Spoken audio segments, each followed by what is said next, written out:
নিলয়, চন্দনের ওষুধগুলো একটু বুঝে নে।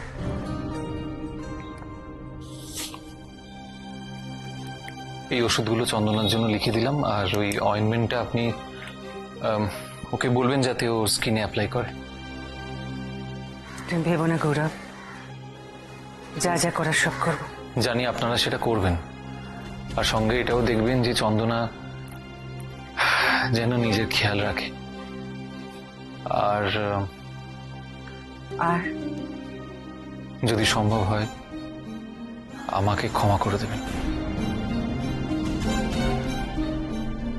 তোমাকে ক্ষমা করার প্রশ্ন আসছে কোত্থেকে গৌরব? না মানে আসলে মা আপনাদের সঙ্গে মানে এমন ব্যবহার করলো যে আমি। ঠিক আছে, কিন্তু তুমি তো কিছু করোনি। অনেক বছর আগে আমার মেয়ে যে অপরাধ করেছিল, এখন তো সেই শাস্তি পাচ্ছে। প্লিজ এইভাবে বলছেন কেন? আমরা কি এবার এখান থেকে যেতে পারি? চলুন প্লিজ। আমি যাচ্ছি আপনার সঙ্গে, আসুন।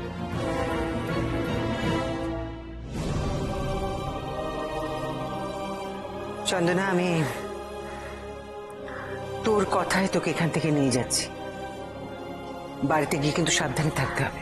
অবশ্য এবার আমি নিজেই তোকে দেখভাল করব। তোকে আগলে রাখার মতন কাউকে তো তোর পাশে দাঁড় করাতে পারলাম না। না জানি সেটা আমার আর তোর বাবার ব্যর্থতা।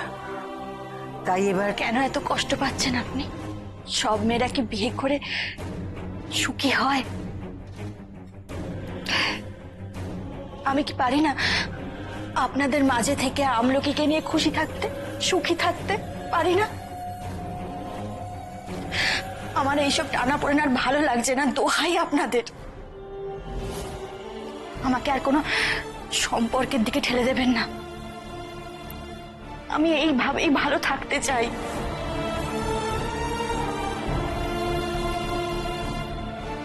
তাই হবে চন্দনা, তুই আমাদের কাছেই থাকবি সারা জীবন। করতে হবে না তোকে বিয়ে, করতে হবে না।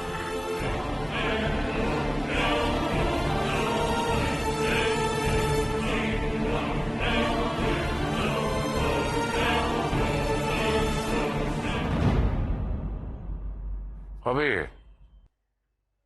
এ বিয়ে হবে।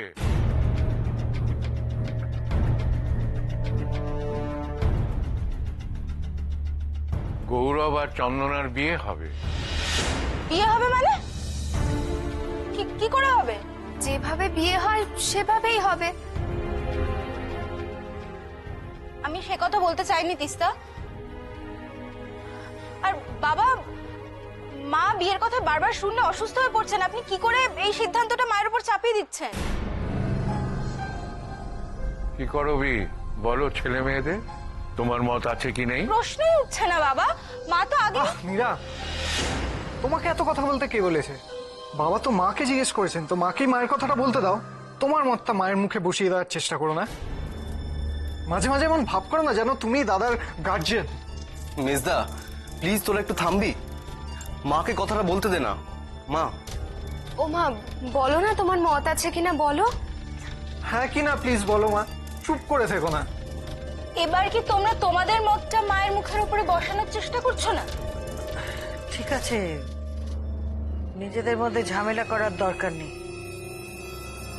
তোমাদের বাবা ঠিক কথাই বলেছেন, এই বিয়েতে আমার মত আছে।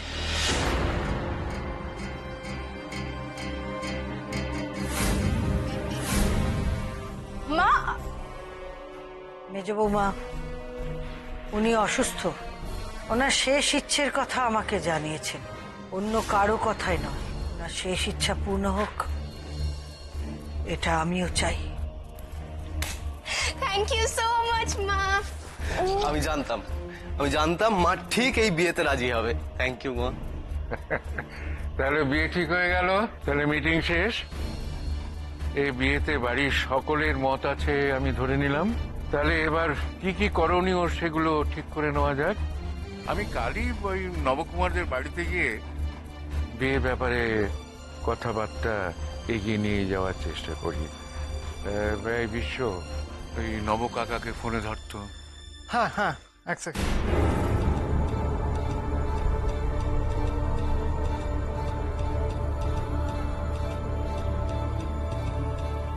হ্যাঁ কাকাবাবু, আমি বিশ্ব বলছি, পৃথ্বী সেনের মেজো ছেলে। হ্যাঁ, এক সেকেন্ড। যেই চন্দনার জন্য গৌরব আমাকে রিজেক্ট করেছিল সেই চন্দনা আসবে এই বাড়ির বড় বউ হয়ে, সেটা কিছুতেই হতে পারে না। গৌরবের স্ত্রীর জায়গা আমি যখন পাইনি, তখন অন্য কাউকে আমি কিছুতেই পেতে দেব না। চন্দনাকে তো নয়।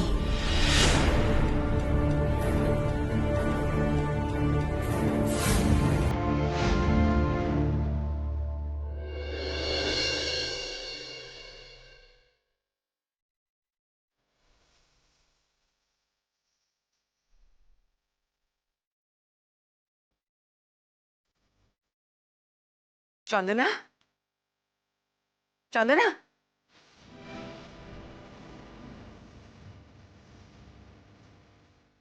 বলছিলাম ওই গৌরবের বাবা ফোন করেছিল রে। এখন কিসের জন্য? ওরা বিয়ের ব্যাপারে কথা বলতে চায়, পাকা কথা, কাল।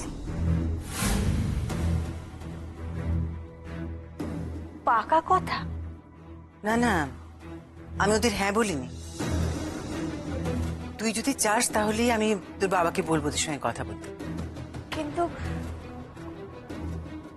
গৌরবের মা? গৌরবের বাবা তো বললেন যে উনি নাকি রাজি হয়েছেন, মানে গৌরবের মা রাজি হয়েছেন। চন্দন, আমি সত্যি বলছি, কাল পাকা কথা হলে গৌরবের মাও নাকি আসবেন বলেছেন। কিন্তু উনি তো আমাকে পছন্দ করেন না, তাহলে হঠাৎ করে উনি মত বদলালেন কেন? জানি না, হয়তো গৌরবের কথা ভেবে।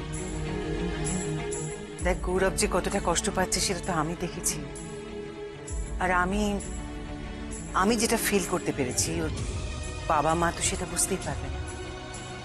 সন্তানের কষ্ট তো বাবা মা বোঝেন রে, যেমন আমরা বুঝি তোর কষ্টটা। আর তাই বলছি, আমরা কেউ তোকে জোর করবো না।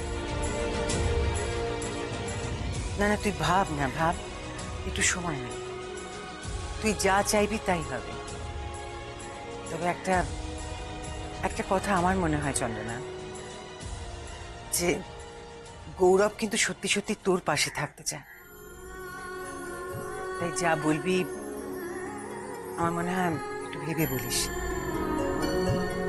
গৌরবের দিক থেকে মুখ ফিরিয়ে নেওয়াটা মনে হয় ঠিক হবে না, কারণ গৌরবের কোনো দোষ নেই।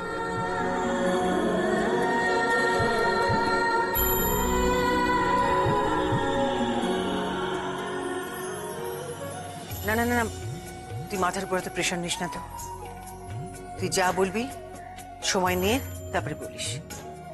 যা বলার হবে আমরা ওদের ফোন করে বলে দেবো। কি করব আমি? কি করব? কি করা উচিত আমার এখন?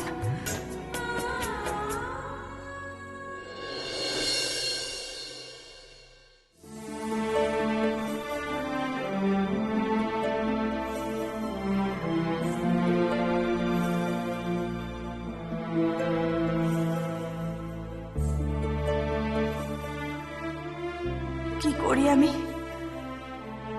তোকে নিয়ে সারাটা জীবন কাটিয়ে দেব? কিন্তু গৌরবের কষ্টটাও যে আমি বুঝতে পারছি। হ্যাঁ হ্যাঁ হ্যাঁ হ্যাঁ হ্যাঁ হ্যাঁ হ্যাঁ হ্যাঁ হ্যাঁ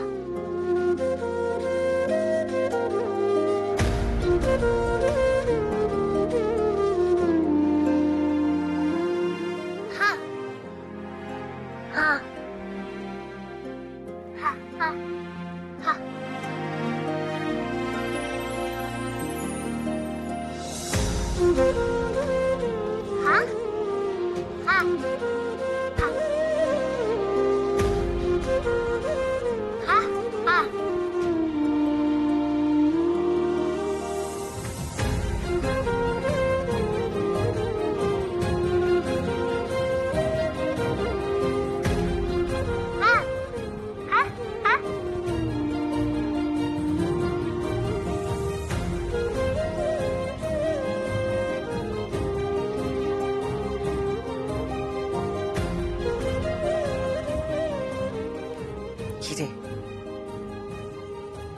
তাহলে খবর দিও যে আসতে বলে দিই কাল।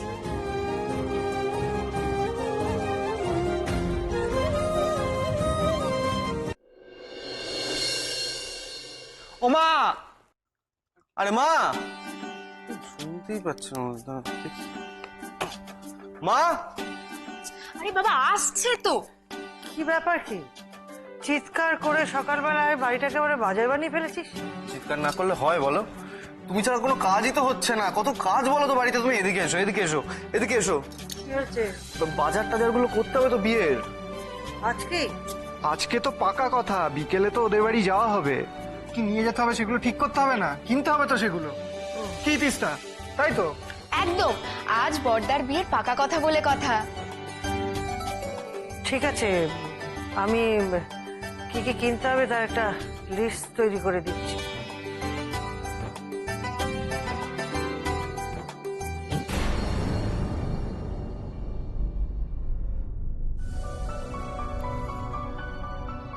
আমি আসছি মা।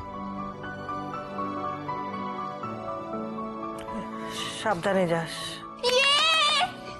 মার বড়দার ভাব হয়ে গেছে, মা খুশি মনে বড়দার বিয়ে মেনে নিয়েছে, তাহলে তো কোনো সমস্যাই নেই। এই যে একটা কাজ কর, আমি তোকে মাইক দিচ্ছি, তুই চিৎকার করে করে বল। কালকে ওকে পাড়ার লোকে যাটাই তো বাকি আছে তারাও জেনে যাক। ও আচ্ছা, একটু আগে যে তোরা চিৎকার করছিলিস তখন কিছু হচ্ছিল না, তোদের কেন আমি তুই হ্যাঁ কি কি বলছিলিস কি বলছিস? তুমি দাও কিন্তু কাটু হাতটা দাও। কেন? সকালের ওষুধটা মিস করে গেছে।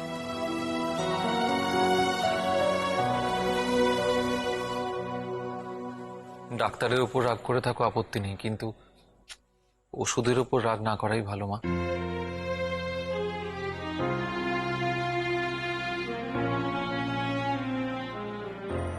তুই আমাকে নিয়ে এখনো এত ভাবিস? তুমি এখনো আমার মা নয় কি? তোমার কথা ভাববো না হতে পারে? আর চিরকাল তুমি আমার মাই থাকবে।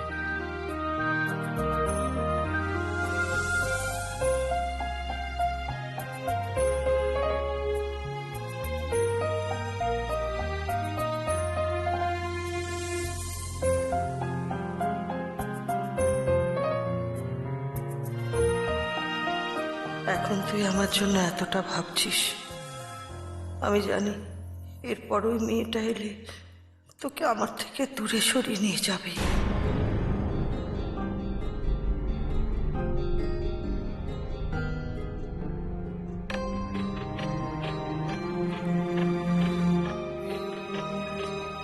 আমি আসি। আসি মানে কোথায় যাচ্ছিস তুই? কোথায় যাচ্ছিস? কি হচ্ছে কি এটা? আরে কি করছিস তোরা? আজ তুই কোথাও যাবি না। তুই আজ পর্যন্ত কোনো নেমন্তন্ন রক্ষা করতে পেরেছিস বল?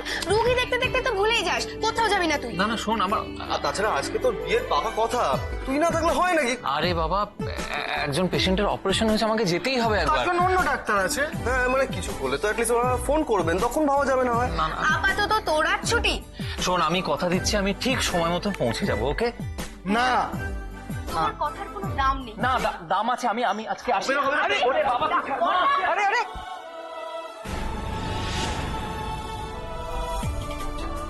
আটকাতে পারলি না? তোরা কি করলি? ও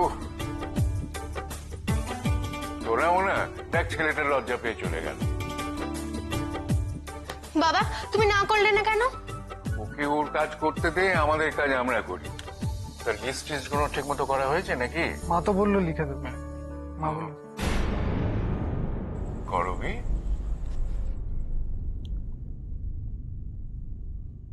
এই করবি, একটু তো হাসো। দেখো ছেলে মেয়েদের হাসি দেখে অন্তত একবার একটু হাসো।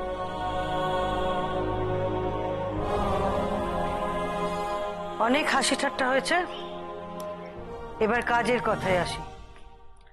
সবাই একটা কথা কান খুলে শুনে রাখো, আজকে যে অনুষ্ঠান হতে চলেছে সেখানে যেন কোনো কালো কিছু আমি না দেখি।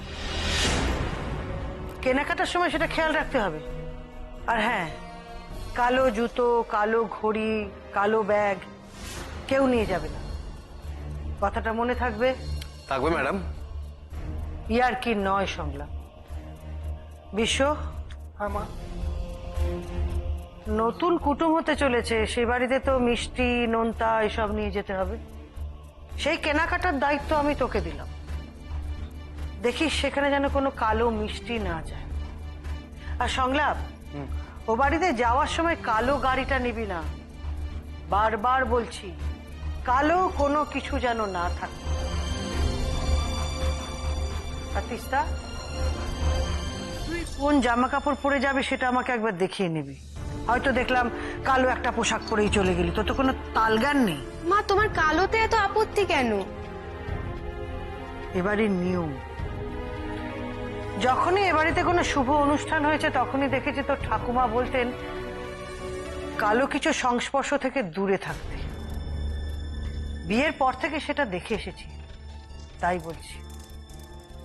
আর এই যে, তুমি তোমার বন্ধুর বাড়িতে বলে দিও, যখন পাকা কথা হবে সেই ঘরে কোনো কালো লেশ মাত্র যেন না থাকে। কথাটা ওদের জানিয়ে দিও।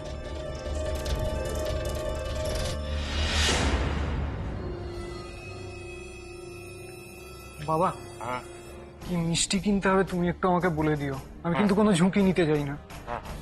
এসো এসো এসো, এখানে বসো। এক কাজ করো, তুমি আমায় বলো, আমি আমি লিখতে থাকি, তুমি বলো।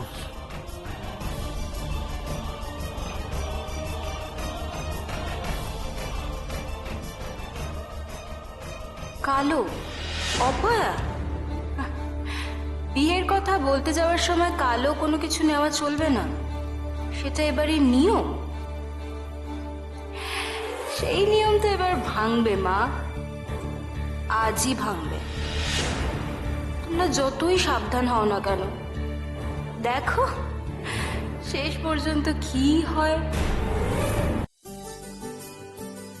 নিলয়, হ্যাঁ বলো।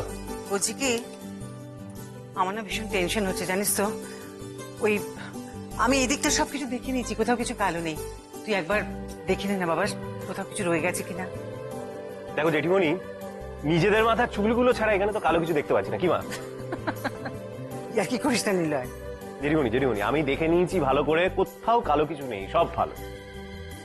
ঠিক আছে মোটা।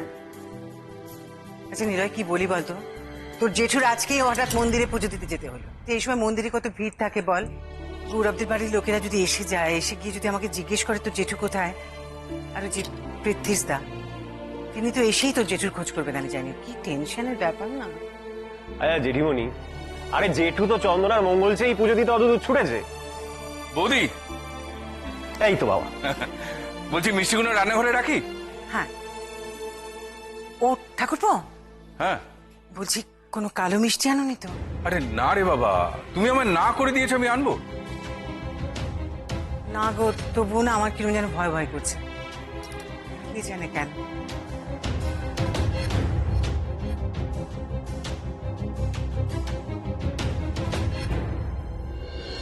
এই যে ওইদিকে দেখো, তোমার সব ভয় উড়ে যাবে।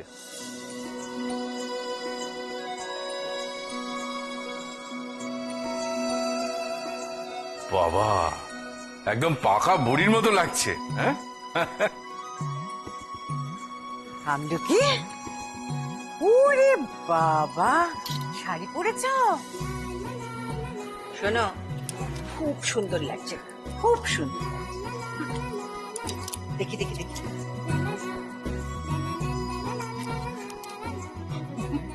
এই তোকে কে শাড়ি পরিয়ে দিল?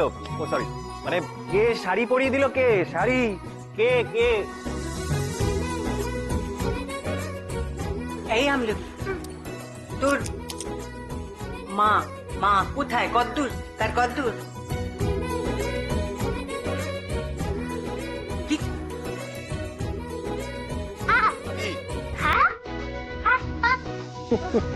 আসবে আসবে, ডাক্তারবাবু আসবে।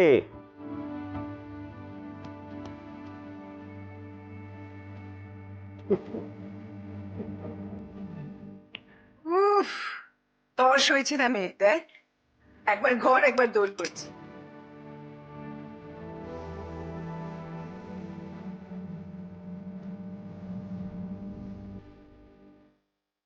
চন্দনা এসেছিস, খুব ভালো হয়েছে। যা ওই তোর আমলকিকে সামলাতো, মেয়েটা গৌরব না আসা পর্যন্ত বোধহয় শান্ত হবে না। যা যা যা। কিভাবে ওয়েট করছে হ্যাঁ। দরজার সামনে দাঁড়িয়ে। পাকা মেয়ে। এই,